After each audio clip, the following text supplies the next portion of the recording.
Before the new bill was signed, if you refused to give a blood sample, you would still lose your license for a year, but there was less evidence available in a trial for DUI. Now local prosecutors are hoping this closes loopholes. Everyone who is pulled over for DUI and arrested will give blood.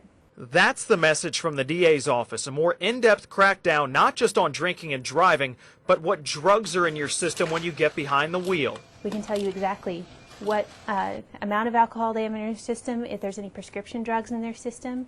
We can even tell if someone's been huffing some sort of substance that affects their ability to drive. If you're picked up on suspicion for DUI but refuse a blood test, now police can order a search warrant, and once it's approved by a judge or judicial commissioners, they can take you to a hospital to draw blood.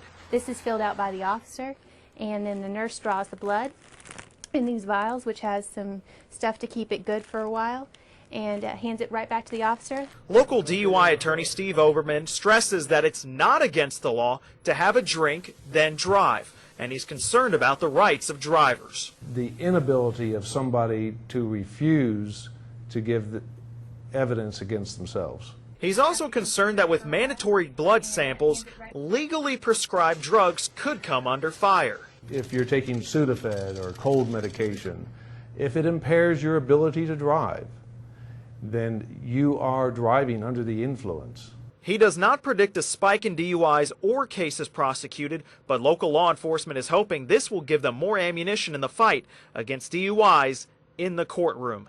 In Knoxville, Conrad DeLuche, VLT Local 8 News.